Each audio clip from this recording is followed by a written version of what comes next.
جو ماں باپ روزانہ عصر کی نماز کے بعد قرآن مجید کی یہ سورت 3 مرتبہ پڑھ لیتے ہیں، ان کی 7 نسلیں دنیا پر حکمرانی کرتی ہیں، ہر شیطانی وار سے ان کی اولاد محفوظ رہتی ہے۔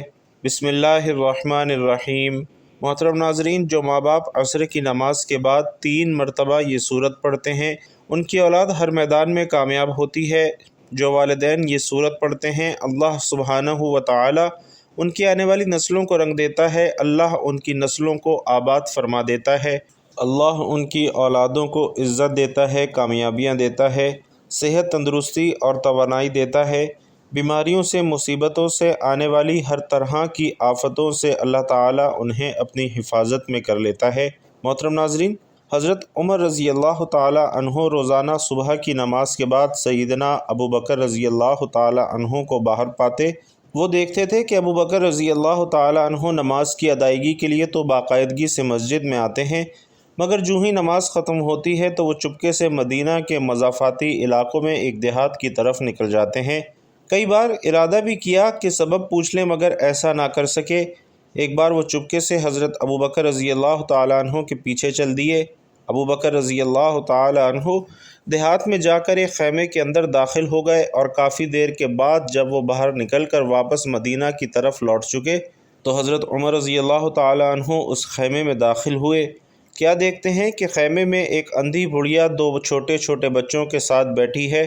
حضرت عمر رضی اللہ تعالی عنہ نے بڑھیا سے پوچھا کہ اے اللہ کی بندی، تم کون ہو؟ بڑھیا نے جواب دیا کہ میں ایک نابینا اور مفلس اور نادار عورت ہوں۔ ہمارے والدین ہمیں اس حال میں چھوڑ کر فوت ہو گئے ہیں کہ میرا اور ان 2 لڑکیوں کا اللہ کے سوا اور کوئی آسرا نہیں ہے۔ حضرت عمر رضی اللہ تعالی عنہ نے پھر سوال کیا کہ یہ شخص کون ہے جو تمہارے گھر میں آتا ہے؟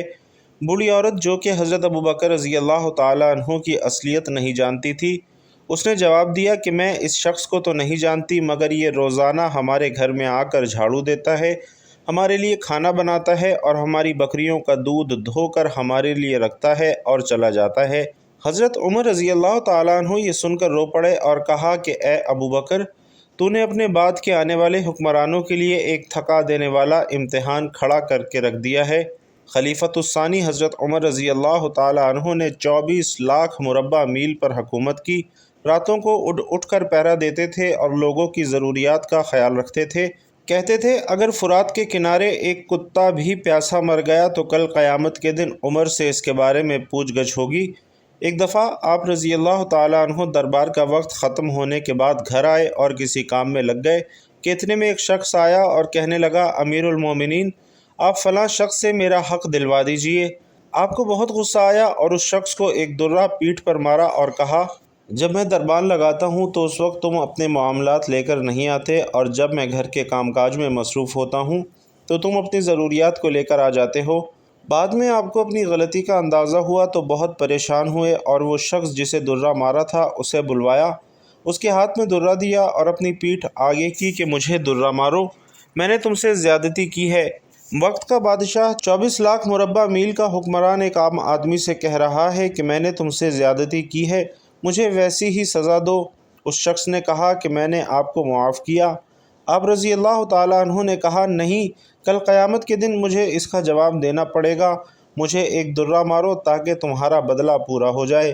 آپ رضی اللہ تعالیٰ عنہ روتے جاتے تھے اور فرماتے جاتے تھے، اے عمر، تو کافر تھا، ظالم تھا، بکریاں چراتا تھا، خدا نے تجھے اسلام کی دولت سے مالا مال کیا اور تجھے مسلمانوں کا خلیفہ بنایا، کیا تو اپنے رب کے احسانوں کو بھول گیا ہے؟ آج ایک آدمی کہتا ہے کہ مجھے میرا حق دلوا دے تو اسے درہ مارتا ہے۔ اے عمر، تو کیا سمجھ بیٹھا ہے کہ تو مرے گا نہیں؟ کل قیامت کے دن تجھے اللہ کو ایک ایک عمل کا حساب دینا پڑے گا۔ حضرت عمر رضی اللہ تعالیٰ عنہ اسی بات کو دہراتے رہے اور بڑی دیر تک روتے رہے۔ ناظرین، اللہ رب العزت کا فرمان ہے، اور یاد کرو جب لقمان نے اپنے بیٹے کو نصیحت کرتے ہوئے فرمایا، اے میرے بیٹے، کسی کو اللہ کا شریک نہ کرنا، بے شک شرک یقیناً بڑا ظلم ہے۔ بھائیوں اور بہنوں، سورۃ اللقمان میں اللہ تعالیٰ نے اپنے برگزیدہ بندے حضرت لقمان رضی اللہ تعالیٰ عنہ کی ان نصیحتوں کا بیان فرمایا ہے جو انہوں نے اپنے بیٹے کو سمجھاتے ہوئے بیان فرمائی۔ ان نصیحتوں کا خلاصہ کچھ اس طرح ہے کہ اے میرے بیٹے، کسی شے یا شخص کو اللہ کا شریک نہ قرار دینا، بے شک شرک یقیناً بڑا ظلم ہے، اور چھوٹی سے چھوٹی برائی سے بھی بچنا، کیونکہ برائی اگر رائی کے دانے جیسی چھوٹی سی بھی ہوگی اور وہ کسی چٹان، آسمان، زمین، غار میں کہیں بھی ہو، اسے قیامت کے دن اللہ تعالیٰ بندے کے سامنے لے آئے گا۔ اور نماز قائم رکھنا، اچھائی کا حکم دینا، برائی سے منع کرنا اور مصیبت پر صبر کرنا، بے شک یہ بہت ہمت والے کاموں میں سے ہے۔ یوں ہی مغرورانہ اور متکبرانہ رویہ اختیار نہ کرنا، جیسے لوگوں سے ٹیڑھے منہ بات نہ کرنا، چیخ چلا کر بولنے کے بجائے مناسب آواز میں کلام کرنا، کیونکہ چیخنے کی آواز بری آواز ہے اور سب سے بری گدھے کی آواز ہے۔ اپنے چلنے میں درمیانی چال سے چلنا، اکڑ کر نہ چلنا، کیونکہ اللہ تعالیٰ کو اکڑنے والا، تکبر کرنے والا بندہ پسند نہیں۔ حضرت لقمان رضی اللہ تعالیٰ عنہ نے اپنے بیٹے کو جو نصیحتیں فرمائیں، انہیں بہت غور سے پڑھیں کہ انہوں نے اولاد کو زندگی کے کن کاموں کے متعلق نصیحت فرمائی اور اس کی روشنی میں ہمیں اپنی اولاد کی تربیت کیسی کرنی چاہیے۔ 1. اولاد کے عقائد کی تعلیم، اصلاح، پختگی اور استقامت پر توجہ دینی چاہیے۔ 2. ان کے ظاہری اعمال و عبادات جیسے نماز وغیرہ کی طرف توجہ دیں، انہیں نماز سکھائیں اور اسے پڑھنے کا عادی بنائیں۔ یوں ہی ظاہری باطنی آداب کے ساتھ نماز پڑھنے کی تعلیم و تربیت دیں۔ 3. یہ کہ اولاد کے باطن کی اصلاح اور درستی کی جانب توجہ کرنی چاہیے کہ جب یہ یقین دل میں بٹھا دیں گے کہ اللہ سمیع و بصیر ہے، علیم و خبیر ہے، وہ بندے کا ہر عمل ہر وقت دیکھ رہا ہے، کوئی عمل اس سے پوشیدہ نہیں اور ہر چھوٹے بڑے عمل کا قیامت میں حساب دینا ہے، تو باطنی اصلاح بہت آسان ہو جاتی ہے۔ 4. یہ کہ اولاد کی اخلاقی تربیت کریں، آداب زندگی، معاشرتی اخلاق اور اسلامی کردار سکھائیں۔ یہ چاروں چیزیں دنیا اور آخرت دونوں کے لیے نہایت اہم ہیں۔ پہلے نمبر پر عقیدہ ہے کہ عقائد کی درستی ایمان کی پختگی اور خدا پر توکل و اعتماد دنیا میں بلا و مصیبت کو برداشت کرنے اور ان سے نجات پانے کا ذریعہ ہے، جبکہ عقائد کا بگاڑ آفتوں، مصیبتوں اور بلاؤں کے نازل ہونے، دلی بے قراری اور قلبی بے چینی کا ذریعہ ہے۔ یوں ہی عقائد کی درستی آخرت میں اللہ تعالیٰ کی رحمت، خوشنودی اور جنت میں داخلے کا قوی سبب ہے، لیکن عقائد کی خرابی اور گمراہی کی حالت میں موت جہنم میں جانے کا مستحق بنا دیتی ہے، اور جو کفر کی حالت میں مر گیا تو وہ ضرور ہمیشہ کے لیے جہنم کی سزا پائے گا۔ ناظرین، دوسرے نمبر پر عبادت ہے کہ عبادت دنیا میں نیک نامی اور آخرت میں جنت میں جانے کا وسیلہ ہے۔ عبادت کے ذریعے خدا سے تعلق مضبوط، قرب الہی نصیب ہوتا ہے اور مقصد تخلیق کی تکمیل ہوتی ہے۔ اس کے برخلاف عبادت میں غفلت، خدا سے دوری، شیطان کی معیت دنیا میں ذلت و رسوائی اور آخرت میں جہنم میں داخلے کا سبب ہے۔ تیسرے نمبر پر باطنی اعمال ہیں کہ خدا سے قلبی تعلق مضبوط ہو، خدا کی صفات کا مراقبہ کرنا، دل کی طہارت، نفس کی پاکیزگی، قلب کے نور، باطن کی روحانیت اور مشاہدے کے حصول کا قوی ترین سبب ہے۔ انبیاء اور اولیاء کے مراتب میں بہت زیادہ عمل دخل انہی باطنی اعمال کا ہے، جبکہ چوتھے نمبر پر اچھے اخلاق ہیں کہ اگر اولاد کے اخلاق اچھے ہوں گے تو معاشرے میں قدر کی نگاہ سے دیکھا جائے گا اور لوگ ان کی عزت کریں گے، جبکہ برے اخلاق کی صورت میں معاشرے میں جہاں ان کا وقار ختم ہوگا، وہیں الٹا والدین کی بدنامی اور رسوائی بھی ہوگی۔ اچھے اخلاق آخرت میں اللہ تعالیٰ کی رضا کا باعث ہیں، جبکہ برے اخلاق غضب الہی اور لوگوں کی طرف سے خود پر بوجھ لادنے کا سامان ہیں۔ افسوس کہ ہمارے معاشرے میں والدین اپنے بچوں کی تربیت کے معاملے میں یہ تو دیکھتے ہیں کہ ان کا بچہ دنیاوی تعلیم اور دنیا داری میں کتنا اچھا، چالاک اور ہوشیار ہے، لیکن اس طرف توجہ بہت ہی کم کرتے ہیں کہ اس کے عقائد اور اس کے نظریات کیا ہیں اور اس کے ظاہری و باطنی اعمال کس رخ پر جا رہے ہیں۔ والدین کی یہ دلی خواہش تو ہوتی ہے کہ ان کا بچہ دنیا کی زندگی میں کامیاب انسان بنے، اس کے پاس عہدہ، منصب، عزت، دولت اور شہرت ہو، لیکن یہ تمنا نہ ہونے کے برابر ہوتی ہے کہ ان کی اولاد دین اور آخرت کے اعتبار سے بھی کامیابی کی راہ پر چلے۔ مسلمان ماں باپ کی اولاد ہونے کے ناطے اپنے دین و مذہب اور اس کی تعلیمات سے اچھی طرح آشنا ہو، اس کے عقائد و اعمال درست ہوں اور اس کا طرز زندگی اللہ تعالیٰ اور اس کے پیارے حبیب صلی اللہ علیہ وسلم کے بتائے ہوئے طریقے کے مطابق ہو۔ والدین کی یہ آرزو تو ہوتی ہے کہ ان کی اولاد دنیا میں خوب ترقی کرے تاکہ اولاد کے ساتھ ساتھ والدین کی دنیا بھی سنور جائے اور انہیں بھی عیش و آرام نصیب ہو، لیکن اس طرف توجہ نہیں کرتے کہ ان کی اولاد قبر کی زندگی میں ان کے چین کا باعث بنے اور آخرت میں ان کے لیے شفاعت اور مغفرت کا ذریعہ بنے۔ بچوں کی تربیت کے لیے انہیں اپنا تھکا ہوا اور تھوڑا سا وقت نہیں بلکہ تازہ اور بھرپور وقت دیں، ان کے پاس بیٹھیں، باتیں کریں، مصروفیات پوچھیں، صحیح عقائد اور اچھے اعمال پر گفتگو کریں، سیرت رسول اللہ صلی اللہ علیہ وسلم اور سوانح صحابہ اور اولیاء رضوان اللہ علیہ مجمعین کی باتیں سنائیں، کتابیں لا کر دیں، مطالعے کا شوق دلائیں، پڑھے ہوئے کے بارے میں سوالات کریں، ان سے کتاب سنیں، حسن اخلاق اور اچھے کام پر حوصلہ افزائی کریں، بد اخلاقی اور برے کام پر سمجھائیں اور اس کے نقصانات بتائیں، بچوں کو صحت و صفائی کی اہمیت بتائیں، متوازن اور صحت مند غذا بتائیں، اس کے کھانے کی عادت ڈالیں، صفائی کا معمول بنانے کی تربیت دیں، مفید اور فضول کاموں کا فرق بتائیں، جیسے مطالعہ، تلاوت اور عبادت مفید ہے، یوں ہی سیر، ورزش اور جائز تفریح اچھی چیز ہے، جبکہ موبائل کی بہت زیادہ مشغولیت، انٹرنیٹ کا کثیر استعمال برا ہے۔ محنت، ہمت اور چستی کامیابی کے ذرائع ہیں، جبکہ سستی، کاہلی اور کام چوری زندگی ناکام بنا دیتے ہیں۔ الغرض اولاد کو وقت اور توجہ دیں گے تو والدین کی زندگی آسان ہوگی اور بچوں کی زندگی بھی کامیاب، ورنہ خود بھی دکھی ہوں گے اور اولاد بھی پریشان رہے گی۔ تو ناظرین کرام، قرآن پاک کی ایک سورت کو اپنا روزانہ کا معمول بنا لیں، اس کے بے پناہ فائدے اور برکات ہیں۔ خاص طور سے اگر آپ یہ چاہتے ہیں کہ آپ خود اور آپ کی اولاد ہر میدان میں کامیاب ہو جائے، ہر شعبے میں کامیابی حاصل کرے، عزت حاصل کرے، اور اگر آپ یہ چاہتے ہیں کہ آپ کی اولاد لوگوں میں مقبول ہو، یہ چاہتے ہیں کہ اس دنیا اور آخرت دونوں جہانوں کی کامیابیاں آپ کی اولاد کے مقدر میں لکھ دی جائیں، بے پناہ رزق، مال و دولت اور اچھے سے اچھے رشتے آپ کی اولاد کے نصیب میں لکھ دیے جائیں، تو ہر روز عصر کی نماز کے بعد یہ ایک سورت پڑھنا اپنا معمول بنا لیجئے۔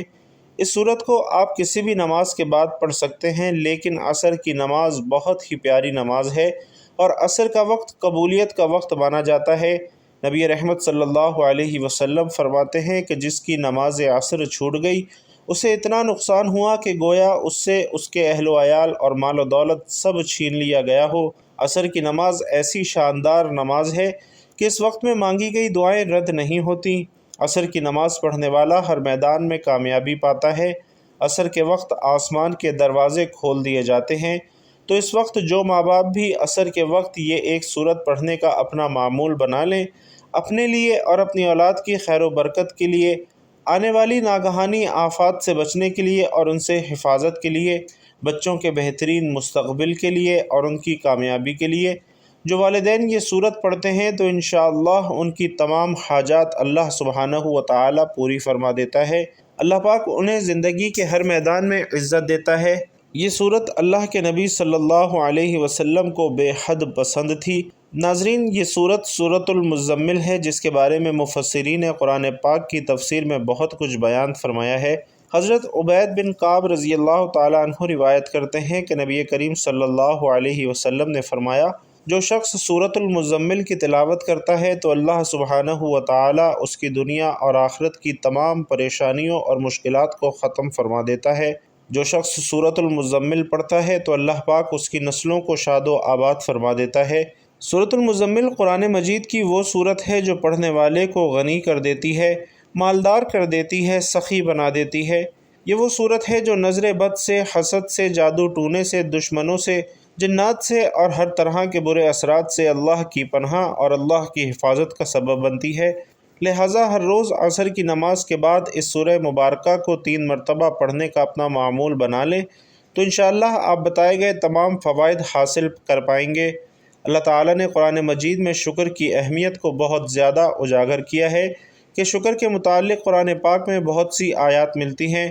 اللہ تعالیٰ شکر کرنے والوں کو پسند کرتا ہے اور ناشکری کرنے والوں کو اللہ تعالیٰ نے اپنے عذاب سے ڈراتے ہوئے قرآن مجید میں ارشاد فرمایا ہے کہ اگر تم نے ناشکری کی تو یقین جانو میرا عذاب بڑا سخت ہے۔ اللہ رب العزت نے انسان کو اتنی نعمتوں سے نوازا ہے کہ انسان ان نعمتوں کو شمار نہیں کر سکتا۔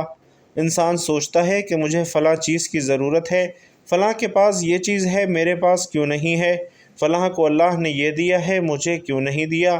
لیکن اگر یہی انسان چند لمحوں کے لیے اللہ کی عطا کردہ ان نعمتوں کے بارے میں سوچے جو اللہ تعالیٰ نے اسے عطا کی ہیں، تو ان میں سے بہت سی ایسی نعمتیں ہیں جو اللہ رب العزت نے اسے بن مانگے ہی عطا کر دی ہیں، کہ جن کے لیے بہت سے لوگ اللہ کے سامنے گڑ گڑاتے ہیں، تو انسان حقیقی معنوں میں اللہ کا شکر ادا کر سکتا ہے۔ اللہ تعالیٰ نے ہمیں بے شمار نعمتوں سے نوازا ہے۔ ہم ایک وقت میں ایک ساتھ اللہ تعالیٰ کی عطا کردہ بہت سی نعمتوں سے فائدہ اٹھا رہے ہوتے ہیں۔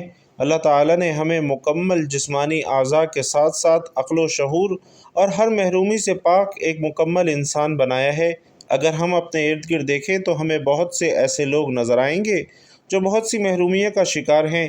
اس لیے ہمیں ان سب نعمتوں پر جو اللہ تعالیٰ نے ہمیں عطا کی ہیں تہ دل سے اللہ کا شکر ادا کرنا چاہیے۔ ارشاد باری تعالیٰ ہے کہ وہ اللہ ہی تو ہے جس نے تمہارے لیے کان اور آنکھیں اور دل پیدا کیا، مگر تم بہت کم شکر ادا کرتے ہو۔ ناظرین، شیخ سعدی کی مشہور حکایت ہے کہ کسی شہر میں پہنچے تو ان کی جوتی پھٹ گئی، نہیں خریدنے کی استطاعت نہ تھی تو بے حد ملول ہوئے کہ اتنے فضل اور کمال کے باوجود اللہ نے اس حال میں رکھا ہے کہ پاؤں میں جوتی نہیں ہے۔ وہ جیسے ہی شہر کی مسجد میں داخل ہوئے تو ان کی نظر ایک ایسے شخص پر پڑی جس کے پاؤں ہی نہیں تھے، اور یہ دیکھتے ہی اللہ رب العزت کے آگے سجدے میں گر گئے۔ اللہ کا لاکھ شکر ادا کیا کہ جوتی نہیں تو کیا ہوا، پاؤں تو ہیں، جبکہ اس بیچارے کے پاؤں نہیں ہیں۔ اللہ تبارک و تعالیٰ کی سب سے بڑی نعمت یہ ہے کہ اللہ نے ہمیں مسلمان گھرانے میں پیدا کیا۔ صرف یہی نہیں بلکہ خاتم النبیین صلی اللہ علیہ وسلم کا امتی بنایا، جس کا شکر ہم تمام عمر سجدے میں بھی پڑھ رہے ہیں پھر بھی ادا نہیں کر سکتے۔ ہمیں اللہ کی نعمتوں کا تذکرہ کرتے رہنا چاہیے، اس طرح بھی ہم اللہ تعالیٰ کا شکر ادا کر سکتے ہیں۔ لیکن ہماری ستم ظریفی یہ ہے کہ مصیبتوں کا تذکرہ تو کرتے ہیں لیکن نعمتوں کا ذکر نہیں کرتے۔ ہم اللہ کا شکر کچھ اس طرح بھی ادا کر سکتے ہیں کہ ہم دین کے معاملے میں اپنے سے اوپر والے کو دیکھیں اور دنیاوی لحاظ سے اپنے نیچے والے کو دیکھیں۔ حضرت ابو ہریرہ رضی اللہ تعالیٰ عنہ سے روایت ہے کہ نبی کریم صلی اللہ علیہ وسلم نے فرمایا کہ تم میں سے جو کوئی کسی ایسے آدمی کو دیکھے جو اس سے زیادہ مالدار ہو اور اس سے زیادہ اچھی شکل و صورت کا ہو اور اس کو دیکھ کر اپنی حالت پر ناشکری کرے تو اسے چاہیے کہ وہ شخص اس پر نظر ڈالے جو اس سے کمتر ہو۔ ناظرین، اللہ تعالیٰ نے ہمیں پینے کے لیے صاف پانی دیا ہے، کھانے کے لیے طرح طرح کا اناج، حلال اور پاکیزہ چیزیں دی ہیں تاکہ ہم اللہ تعالیٰ کی دی ہوئی ان نعمتوں کو کھائیں، ان نعمتوں کو استعمال کریں اور اس اللہ کا شکر ادا کریں۔ اگر اللہ تعالیٰ ہم پر اپنی یہ تمام نعمتیں بند کر دے تو کون ہے جو ہمیں رزق دے؟ تو اس لیے ہمیں ہر حال میں اللہ کا شکر ادا کرنا چاہیے۔ اللہ تعالیٰ نے قرآن مجید میں ارشاد فرمایا ہے کہ اللہ نے جو حلال پاکیزہ چیزیں تمہیں رزق کے طور پر دی ہیں انہیں کھاؤ اور اللہ تعالیٰ کی نعمتوں کا شکر ادا کرو اگر تم واقعی اس کی عبادت کرتے ہو۔ اللہ تعالیٰ کی شکر گزاری اس کے بندوں پر واجب ہے۔ جب اللہ تعالیٰ نے حضرت سلیمان علیہ السلام کو بہت سی نعمتیں دی تو حضرت سلیمان علیہ السلام نے ان نعمتوں کا اعتراف ان الفاظ میں کیا کہ یہ میرے رب کا فضل ہے تاکہ مجھے آزمائے کہ میں شکر گزاری کرتا ہوں کہ ناشکری کرتا ہوں۔ اللہ رب العزت سے دعا ہے کہ ہمیں اپنی نعمتوں کو استعمال کر کے ان پر شکر ادا کرنے کی توفیق نصیب فرمائے، ہم سب کو ناشکری سے بچائے۔ اللہ کریم میرا سنانا اور آپ کا سننا اپنی بارگاہ میں قبول و منظور فرمائے، آمین یا رب العالمین۔ ناظرین، آخر میں آپ سے گزارش ہے کہ اپنے رزق میں وسعت، برکت اور کشادگی کے لیے اللہ تعالیٰ کے 99 ناموں میں سے کوئی ایک نام کمنٹ باکس میں ضرور لکھیے گا۔